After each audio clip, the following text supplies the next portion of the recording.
નમસ્કાર, આપ જોઈ રહ્યા છો મેનેજમેન્ટ ગુરુ અને હું છું આપની સાથે રોનક મોઠવાડિયા. દર્શક મિત્રો, મેનેજમેન્ટ ગુરુ એટલે એક એવો કાર્યક્રમ કે જેમાં વ્યવહારિક દ્રષ્ટિએ જે પણ મહત્વની બાબતો છે તેમની માહિતી મળે. તમારી નોકરી હોય, ધંધો હોય અથવા તો કોઈ પણ વ્યવસાય સાથે તમે સંકળાયેલા હોય તો એમાં આવતા અવરોધો, વિકાસને વધુ વેગવંતો બનાવવો, ગ્રોથ કઈ રીતે થવો અને ખાસ સાથે સાથે કર્મચારીઓને કઈ રીતે સાચવવા અને તેમનું કામ કઈ રીતે કઢાવવું, આ તમામ બાબતોની માહિતી મેળવતા હોઈએ છીએ. આજે એક મહત્વનો મુદ્દો, પ્રમોટર્સ. કોઈ પણ કંપની માટે તેના પ્રમોટર્સ એ ખૂબ જ મહત્વની ભૂમિકા ભજવતા હોય છે અને કંપનીનું સંચાલન કરતા હોય. પરંતુ કંપનીને આગળ ધપાવવામાં પ્રમોટર અનેક મુશ્કેલીઓ અનુભવતા હોય છે. તેમાંનું એક મુશ્કેલી છે ભૂતકાળના અનુભવ. આમ તો સામાન્ય રીતે ભૂતકાળનો અનુભવ સૌ કોઈને ડરાવે છે, આગળ વધતા અટકાવે છે અને કંપનીની વાત આવે ત્યારે પ્રમોટરને આ બાબત વધુ લાગુ પડે છે. તો આજ મુદ્દે આજે ચર્ચા કરવી છે, આ મુદ્દાને ગંભીરતાપૂર્વક જાણવો છે અને ગુરુ મંત્ર પણ લેવો છે. આજ મુદ્દા સાથે શરૂ કરીએ આજનો મેનેજમેન્ટ ગુરુ.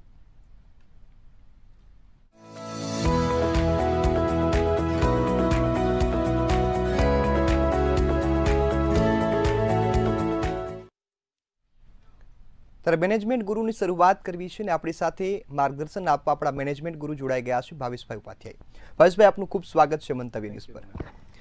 ભાવેશભાઈ, આજનો મુદ્દો એક ખૂબ મહત્વનો કંપની માટે છે, કંપનીના ગ્રોથ માટે છે કે પ્રમોટરને એના ભૂતકાળના અનુભવ કંપનીને વેગવંતી બનાવતા અટકાવે છે. તો ભૂતકાળના અનુભવ એ કેટલી મહત્વની ભૂમિકા ભજવે છે કંપનીના ગ્રોથમાં? એટલે બહુ ઇન્ટરેસ્ટિંગ એટલા માટે મહત્વનો મુદ્દો છે કે નોર્મલી એવું કહેવાય કે તમે તમારા ભૂતકાળમાંથી કશુંક શીખીને આગળ વધો, પરંતુ અત્યારે પરિસ્થિતિ એવી છે કે મોટાભાગના પ્રમોટર્સ, સ્પેશિયલી ગુજરાતી પ્રમોટર્સ, ભૂતકાળના બેડ ઇન્સિડન્ટ્સને ધ્યાનમાં રાખીને આજની પ્રગતિ નથી કરી શકતા.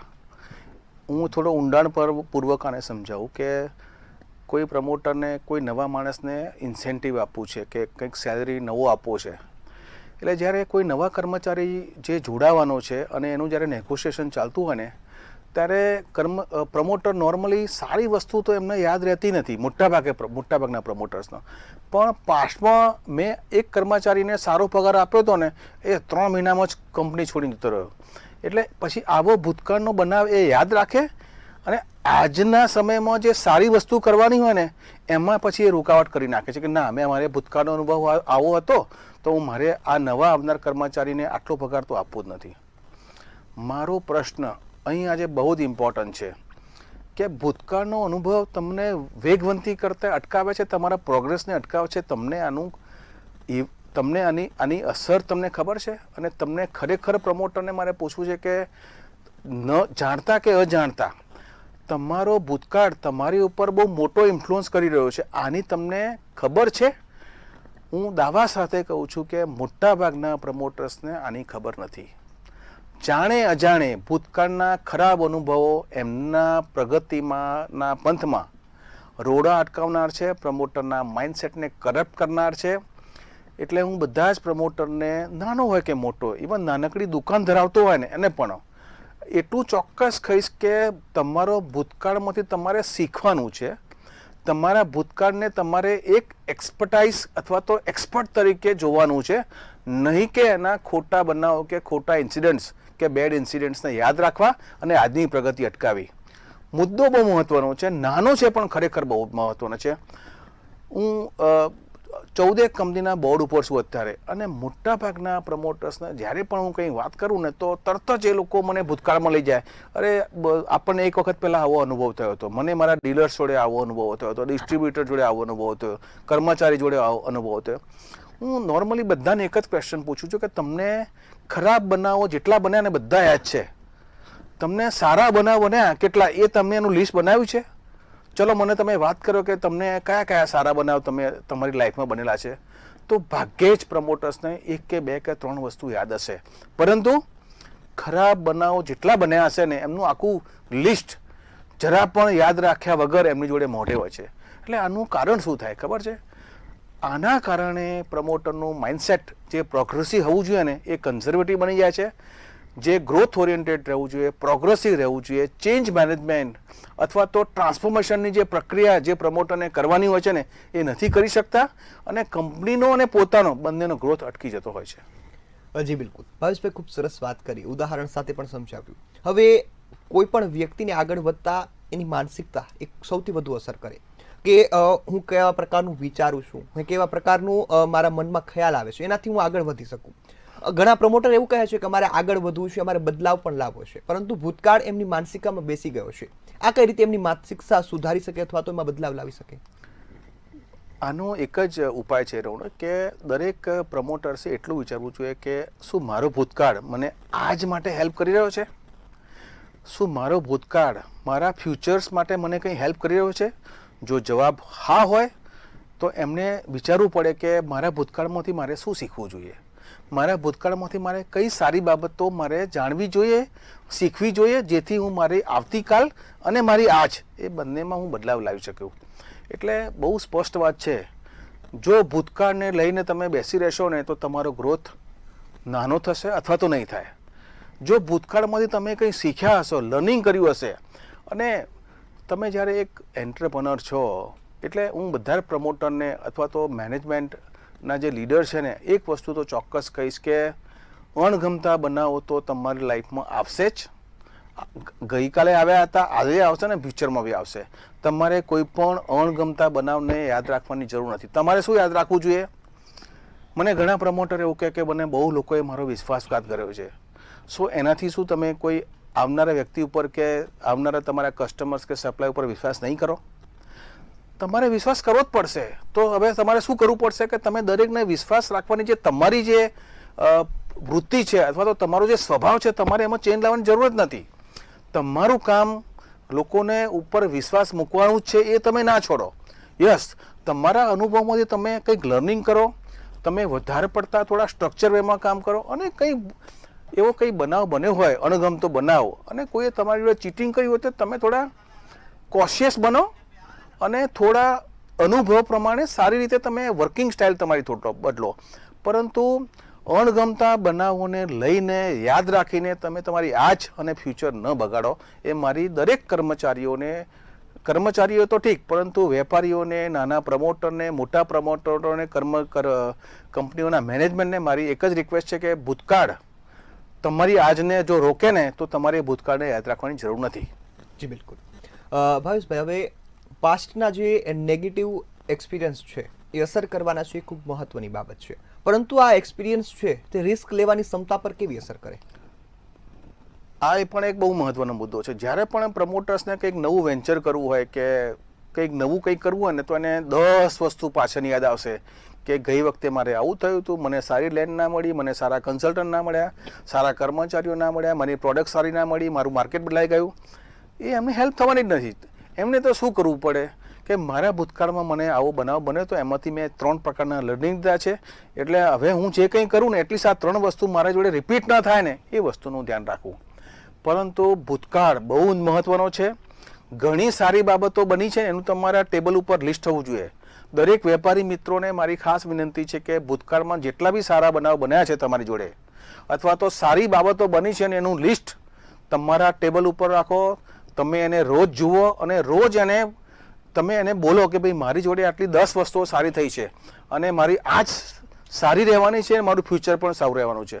ભૂતકાળ તમારા કામમાં કોઈ દિવસ રૂકાવટ ન બનવો જોઈએ. ભૂતકાળમાંથી તમારે શીખવું જોઈએ, જેથી ભવિષ્યમાં કોઈ પણ પ્રકારની તમારી ભૂલ થવાની હોય તો તમે થોડા સચેત થઈ જાઓ.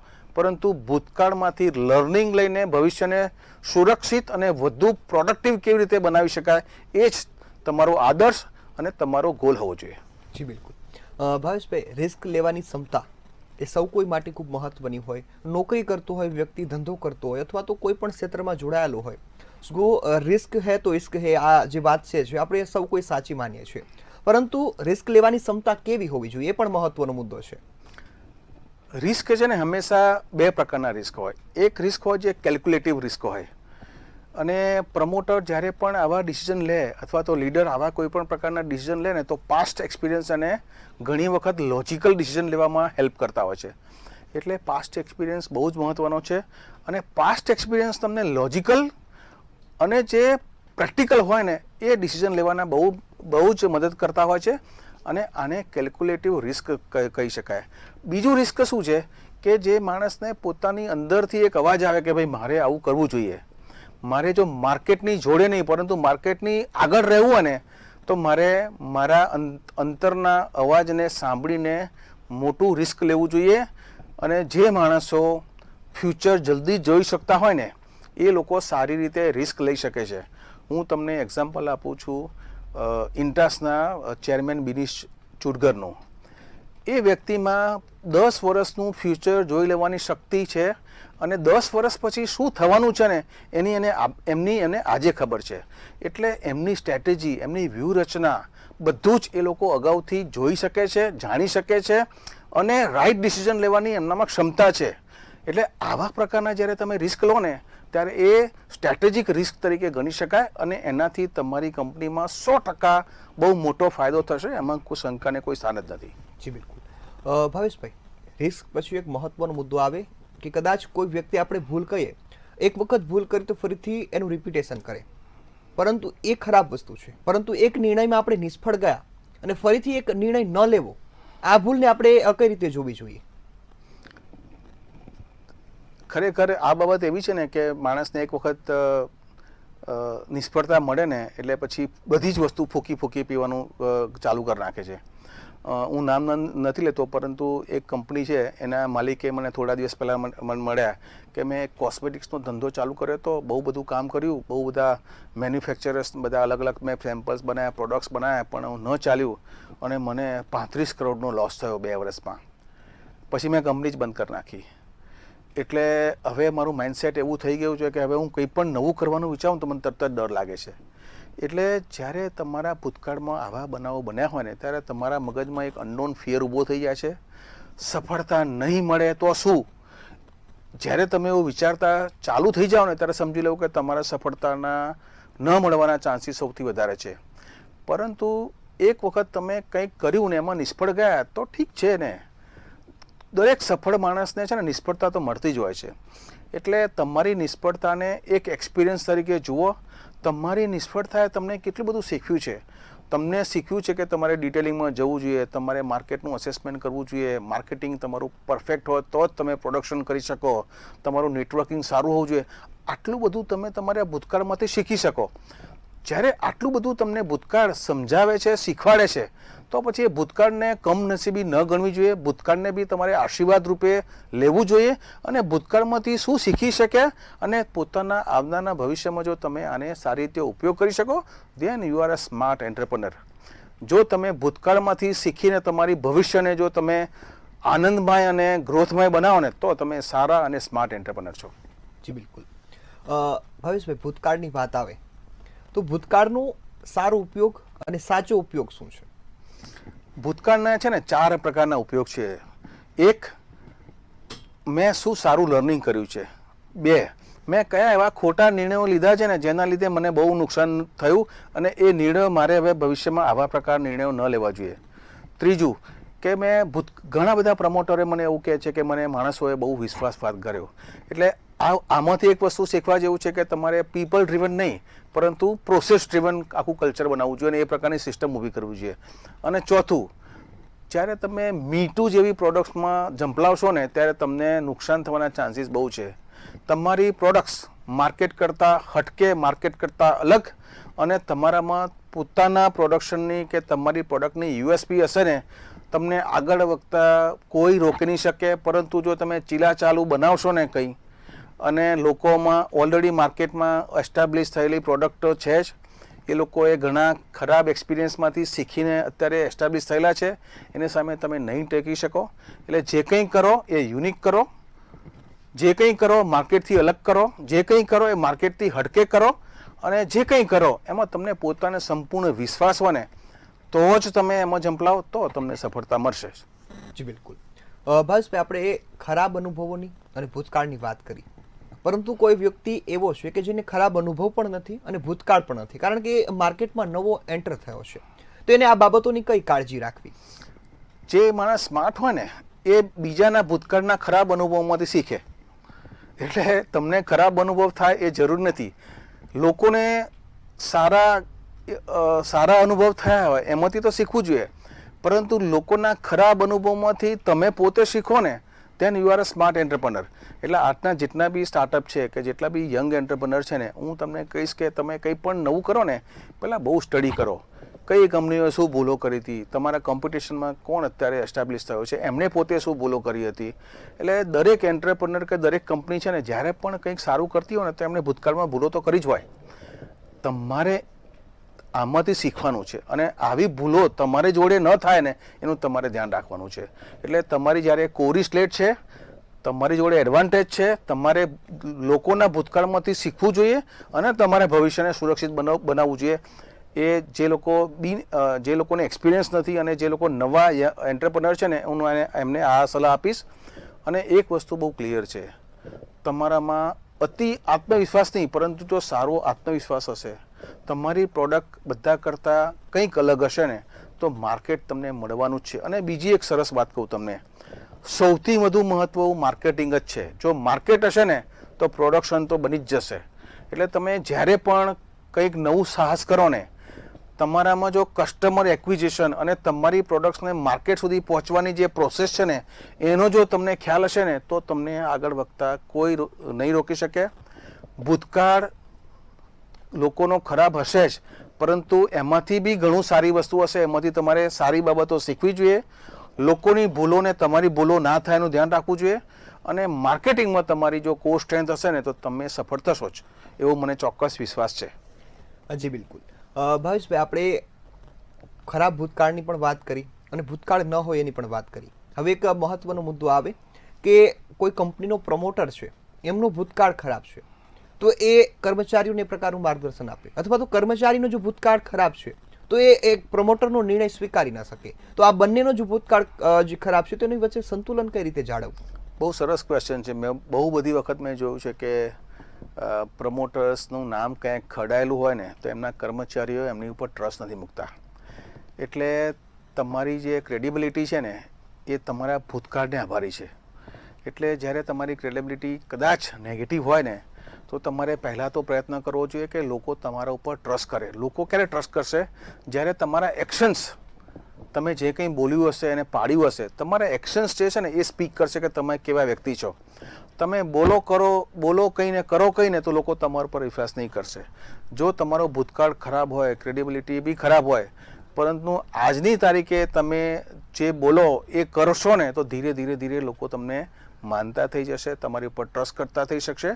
અને એ જ રીતે ઘણા કર્મચારીઓના ભૂતકાળ ખરાબ હોય છે, પરંતુ આવા સમયે દરેક કર્મચારીએ મગજ ઉપર શાંત રાખી એક કંપનીમાં સારી રીતે એસ્ટાબ્લિશ થવું જોઈએ. દરેકનો ખોટો સમય બહુ લાંબો ચાલતો નથી, સમય જલ્દી પસાર થઈ જાય છે. ક્યારે પણ તમારો ભૂતકાળ ખરાબ હોય એ વખતે મગજ પર શાંતિ રાખીને ટાઈમને પસાર થવા દેવો જોઈએ. ફરી પાછો તમારો સારો સમય આવશે જ, એમાં બે મત નથી. એટલે કર્મચારી હોય કે મેનેજમેન્ટ હોય કે પ્રમોટર હોય, ભૂતકાળ ક્રેડિબિલિટી જોડે સંકળાયેલો છે. તમારા બોલવા અને તમારા એક્શન્સમાં જો સેમ વસ્તુ હશે ને, તો લોકો ધીરે ધીરે તમારી ઉપર ટ્રસ્ટ કરતા થઈ શકશે. ભલે તમે પ્રમોટર હો કે કર્મચારી, તમારું આચરણ, તમારી બોલવાની જે પદ્ધતિ છે, એ જ આ બે વસ્તુ લોકોને તમને ટ્રસ્ટ કરતા ધીરે ધીરે કરશે. અને લોકો એક દિવસ એવો આવશે કે લોકો તમારી ઉપર ફરી વિશ્વાસ કરતા થઈ શકશે. પરંતુ તમારે ઓનેસ્ટી, ટ્રાન્સપરન્સી અને તમે જે કંઈ કરો એ, અથવા તમે જે વચન આપો ને, એ તમારે આચરણમાં હોવું જોઈએ. આ બે મહત્વના મુદ્દા છે. જી બિલકુલ. ભાવેશભાઈ, હવે ખરાબ અનુભવને સેફ ઝોનમાં પરિવર્તિત કરવા અને તેનો સારી રીતે ઉપયોગ કરવા શું કરવું? ખરાબ અનુભવો તો થવાના જ છે અને થયેલા જ હશે. હવે જો તમારે આને જો કન્વર્ટ કરવા હોય ને, તો પહેલાં તો તમે તમારી પર્સનાલિટીમાં પોઝિટિવિટી લાવો. ખરાબ અનુભવોને આખો દિવસ યાદ રાખવાની જરૂર નથી. ખરાબ અનુભવોમાંથી લર્નિંગ કરવું જોઈએ, જેથી ભવિષ્યમાં તમે આ પ્રકારની મિસ્ટેક્સ ન કરો. પરંતુ જો તમે પોઝિટિવ હો, તમારી આજુબાજુનું એન્વાયરમેન્ટ પોઝિટિવ હોય, તમારી ટીમને તમે સારી પોઝિટિવ બનાવી શકતા હો ને, તો આ બધું જ ધીરે ધીરે છે ને, નેગેટિવિટીમાંથી પોઝિટિવમાં પરિવર્તન થઈ જાય છે. પરંતુ એઝ અ લીડર તમારું કામ શું હોવું જોઈએ? તમારું કામ સાચું બોલવું, સારું બોલવું, સરળ બોલવું અને સારું બોલવું. જો તમે આટલું કરશો ને તો તમે જે વિચારો છો ને એ તમારી જીભ પર આવતા હોય છે. એટલે તમે હંમેશા સારું વિચારો, સારું બોલો અને સારા એક્શન્સ પર લાવો. તો ધીરે ધીરે છે ને નેગેટિવિટી અથવા તો ખરાબ પરિબળો પણ પોઝિટિવ બાબતોમાં ફેરવાઈ જતા હોય છે. મેં ઘણા વ્યક્તિઓ જોયા છે, ઘણા એન્ટરપ્રનર જોયા છે, જેઓ એટલા બધા સ્માર્ટ છે કે કોઈ પણ નેગેટિવવાળું ઇનિશિયેટિવ્સ હોય અથવા તો કંઈ ખરાબ અનુભવ થયેલો હોય ને એમણે પણ એ લોકોમાં તાકાત છે કે એ ખરાબ એન્વાયરમેન્ટને કે ખરાબ વસ્તુને પોઝિટિવિટીમાં કન્વર્ટ કરી નાખે છે. એટલે જે કંઈ બનતું હોય એને ટાળી શકાતું નથી, પરંતુ તમે એને ઓપોર્ચ્યુનિટી તરીકે લો. કોઈ પણ બનાવ ખરાબ હોય કે ખોટો હોય, પરંતુ જો તમે એવું વિચારશો કે આમાંથી હું શું કંઈ મેળવી શકું સારું, એટલે આને હું કેવી રીતે કન્વર્ટ કરી શકું, જો તમે આવું કંઈક વિચારશો ને તો તમને ચોક્કસ એમાંથી પણ તક દેખાશે. એટલે તક શોધવાની તમારી જે શક્યતાઓ છે, તક તપાસવાની શક્યતાઓ, એને થોડું તમારે રાઈટ બ્રેનને યુઝ કરો અને શોધો, તો તમે કોઈ ખરાબ બાબતને પણ સારી બાબતમાં તમે ફેરવી શકશો. મહત્વનો મુદ્દો છે કે તમારે કોઈ પણ સમયે સ્વસ્થ રહેવું અને પોઝિટિવ રહેવું. એક્સટર્નલ એન્વાયરમેન્ટ પર તમારો કંટ્રોલ નથી, પરંતુ તમારા ઉપર તમારો કંટ્રોલ છે. એ બાબતનું પણ ખાસ ધ્યાન રાખવું. અને જે બાબતો પર તમારો કંટ્રોલ છે ને ત્યારે તમારે પોઝિટિવ રહેવું, હેલ્ધી રહેવું, સ્વસ્થ રહેવું અને લોકોને સ્માઇલ ફેસ રાખીને લોકોને પણ ઇન્સ્પાયર કરવા. જો તમે આટલું કરશો ને તો ગમે એટલો ખરાબ અનુભવ થયો હશે ને, પરંતુ તમારું આજ અને આવતીકાલ તમારું ભવિષ્ય એકદમ સુરક્ષિત રહેશે, સારું રહેશે અને ગ્રોથમાં રહેશે. જી બિલકુલ. ભાવેશભાઈ, આ પછી એક મુદ્દો આવે કે બદલાવ માટે જરૂરી માઇન્ડસેટ કઈ રીતે વિકસાવવો અને સાથે સાથે જે તૂટેલો વિશ્વાસ છે, ટ્રસ્ટ છે, એને ફરીથી બિલ્ડ કઈ રીતે કરવો. જે પ્રમોટર્સને ખરાબ અનુભવ થયેલા હોય ને એમાં એ લોકો જ્યારે પણ કંઈક નવું કંઈક કરતા હોય ને ત્યારે એમને બહુ બધી ચેલેન્જીસ આપતી હોય છે. અને કંઈક સારું ડિસિઝન લેતા હોય ને ત્યારે એમને ભૂતકાળના બનાવો એટલા બધા યાદ આવતા હોય છે ને, તો મારે તો દરેક પ્રમોટર્સને એવું જ કહેવું છે કે ભૂતકાળ એ તમારી એક્સપર્ટાઇઝ માટે છે. તમારું કામ ક્રિએટ કરવાનું છે, તમારું કામ નવું ઇનોવેશનનું છે, ક્રિએટિવિટીનું છે. ભૂતકાળના અનુભવો તમારું એક સરસ એક્સપિરિયન્સનું ભાથું બનવા જોઈએ, નહીં કે રૂકાવટ. એટલે તમારું કામ કંપનીને વેગમય બનાવવાનું છે, પ્રગતિ કરવાનું છે, પ્રોગ્રેસિવ તમારું માઇન્ડસેટ બહુ જોઈએ. તમારે એક સારું કલ્ચર આપવાનું છે, સારા કર્મચારીઓની ફોજ બનાવવાની છે. અને તમે આ ત્યારે જ કરી શકશો કે જ્યારે તમે એક પોઝિટિવ પર્સનાલિટી હોય, તમારામાં સારું વિઝન હોય, તમે સારું વિચારી શકતા હો અને તમે એક સારી ટીમ ક્રિએટ કરી શકતા હોય. જો તમે આટલું કરશો ને, તમારો ભૂતકાળ ગમે એટલો ખરાબ હશે ને પણ તમારું ભવિષ્ય સુરક્ષિત જ રહેશે. જી બિલકુલ. ભાવેશભાઈ, ખૂબ સરસ વાત કરી. હવે જે મુદ્દાઓની આપણે ચર્ચા કરી, માઇન્ડસેટ બદલવો, ગ્રોથની ટિપ્સ આપી, હવે ખાસ તો દર્શક મિત્રોને આ મુદ્દા પર ગુરુ મંત્ર આપી દેજો. ચોક્કસ. એટલે હું 3 થી 4 વસ્તુ કહીશ આજે કે ભૂતકાળ એટલું યાદ રાખો કે ભૂતકાળ તમારા સારા ભવિષ્ય માટેનું એક એક્સપિરિયન્સનું ભાથું છે. એટલે ભૂતકાળમાંથી લર્નિંગ કરવું જોઈએ અને ભવિષ્યને સુરક્ષિત બનાવવું જોઈએ. બીજું કે ખોટા બનાવો અને ખોટા સમયે કે ખોટી બાબતો બની ગઈ હોય ને એને બહુ યાદ રાખવાની જરૂર નથી. યાદ શું રાખવું જોઈએ કે કઈ સારી બાબતો બની છે. આ સારી બાબતો તમારી આજ અને આવતીકાલને વેગવંતી બનાવશે અને તમને એક સારું ભવિષ્ય આપશે. અને ત્રીજું, ભૂતકાળમાં ગમે તેટલા માણસોએ તમને વિશ્વાસઘાત કર્યો હોય, પરંતુ તમારે તમારી આદત જે લોકો ઉપર વિશ્વાસ રાખવાની છે એ કદાપી છોડવી નહીં. એ તમને ચોક્કસ હેલ્પ કરશે. જેમ કેટલાય માણસો તમને વિશ્વાસઘાત કર્યો હશે, પણ એવા કેટલાય માણસો હશે કે જે તમે એમના પર ભરોસો કર્યો હશે ને એ લોકોએ તમારા માટે શ્રેષ્ઠ કામ કર્યું હશે. એ લોકોને તમે વધુ વિચારો, એ લોકોને યાદ રાખો અને નવી ટીમ કરો, નવી પ્રોસેસ કરો, ઉર્જામય બનો, સ્માઇલી રહો અને આગળ વધો. જી બિલકુલ. ભાવેશભાઈ, અમારી સાથે જોડાયા મુદ્દા પર ખૂબ સરસ માહિતી આપી અને માર્ગદર્શન આપ્યું બદલ આપનો ખૂબ ખૂબ આભાર. Thank you Ronak, thank you. તો આ તો ખરાબ અનુભવનો એક ફેઝ કોઈ પણ વ્યક્તિના જીવનમાં ભૂતકાળ હોય છે. એ ભૂતકાળ ભલે ખરાબ હોય અથવા તો સારો હોય. જો ખરાબ ભૂતકાળ હોય તો એનો સારી રીતે ઉપયોગ થાય તો ભૂતકાળ સૌ કોઈ માટે મહત્વનો સાબિત થતો હોય છે. અને જે રીતે પ્રમોટર માટેનું ભૂતકાળ એ એક પરિવર્તનમાં બદલી શકાય છે, એ જ રીતે ભાવેશભાઈએ ખૂબ સરસ માર્ગદર્શન આપ્યું. આશા છે કે આ માહિતી તમને તમારા જીવનમાં ખૂબ ઉપયોગી થવાની છે. આશા સાથે અહીં કાર્યક્રમ સમાપ્ત કરીએ છીએ. ફરીથી મળીશું એક નવા મુદ્દા સાથે. ત્યાં સુધી મને રજા આપશો. નમસ્કાર.